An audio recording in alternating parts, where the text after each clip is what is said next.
Shalom, damai sejahtera Bapak-bapak, Ibu-ibu, dan saudara sekalian. Selamat bertemu kembali dalam acara Embun Surgawi. Kali ini saya mengambil tema tentang dosa. Mari kita mulai dengan mohon pimpinan Roh Kudus. Terima kasih Tuhan Yesus, pada saat ini kami kembali dalam acara Embun Surgawi. Biarlah Tuhan urapi hamba-Mu, urapi juga Bapak-bapak, Ibu-ibu, saudara sekalian yang diberikan anugerah kesempatan untuk mendengarkan, untuk belajar firman ini, dan juga untuk disimpan dalam hati dan siap melakukan oleh karena pertolongan Roh Kudus. Terima kasih Tuhan. Dalam nama Yesus hamba-Mu berdoa. Amin. Diambil dari Yakobus 4 ayat 17. Jadi jika seorang tahu bagaimana ia harus berbuat baik, tetapi ia tidak melakukannya, ia berdosa. Ini satu ayat yang saya akan selalu ingat untuk menjadi rambu-rambu bahwa tidak ada peluang untuk kesombongan, karena masih banyak yang baik yang belum dilakukan, baik para pendeta, diakon, guru-guru sekolah minggu, anak-anak Tuhan. Di dunia ini masih banyak yang baik-baik tapi belum kita lakukan. Menurut ayat ini, jikalau kita sudah tahu bagaimana harus berbuat baik tetapi tidak melakukannya, ia berdosa. Karena dosa itu juga akan menghalangi berkat, hikmat, rahmat, dan mujizat yang harusnya tiap orang yang percaya dapat menikmati, mengalaminya. Tetapi kita juga bersyukur bahwa ada dosa turunan yang bisa diselesaikan melalui Yesus Kristus, dengan syarat kalau kita percaya menerima Yesus sebagai juru selamat, sehingga kita lahir baru oleh karena Roh Kudus masuk dalam hati kita, menjadi meterai dan jaminan. Lalu berikutnya yaitu kalau kita masih hidup, masih diberikan kepercayaan hidup di dunia ini, tentu banyak hambatan, tantangan, dan godaan.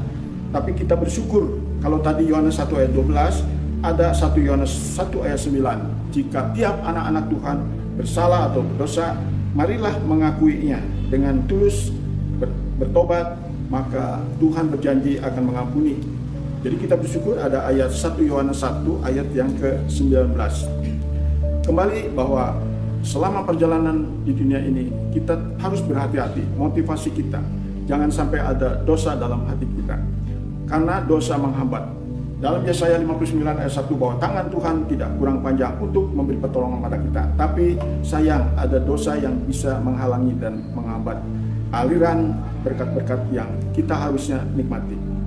Mari kita akan melihat dosa-dosa siapa saja di dalam Alkitab itu yang bisa menjadi peringatan bagi kita. Ada dosa Akan, yaitu yang mencuri jarahan, melanggar firman Tuhan, dan ini sangat fatal karena sekeluarga harus dirajam dengan batu. Ada dosa Daud, yaitu dosa mata melihat wanita, sehingga ia akhirnya oleh sebab dosa ia tidak selera makan, tubuhnya pun merosot kesehatannya.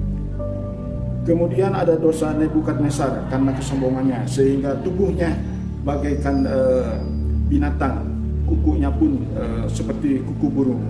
Kemudian juga ada dosa penipuan seperti Ananias dan Safira, sehingga persembahan kita harus berkenan, harus tulus dan sukarela, bahkan harus bersyukur, mengingat keselamatan itu harganya luar biasa oleh darah Yesus.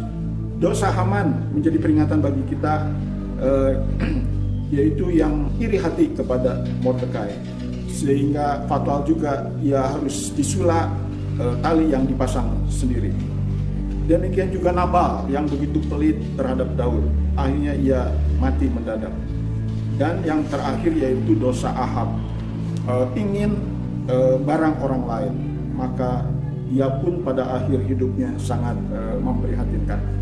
Itulah tentang dosa.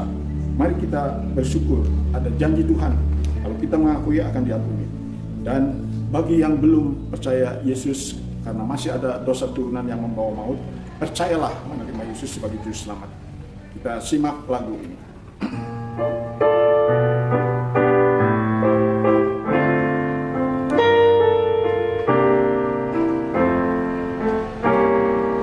Dosaku hilang karena salib Golgota.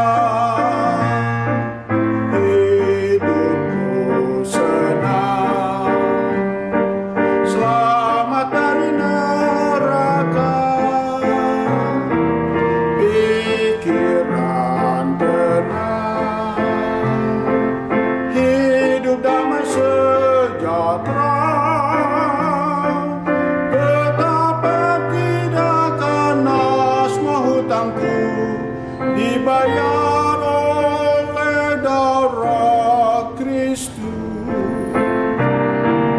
Dosa dihapus oleh darahnya Kristus. Sebab terima Yesus, percaya Juru Selamat, dan diampuni apabila mengakui Allah yang setia adil telah berjanji mengampuni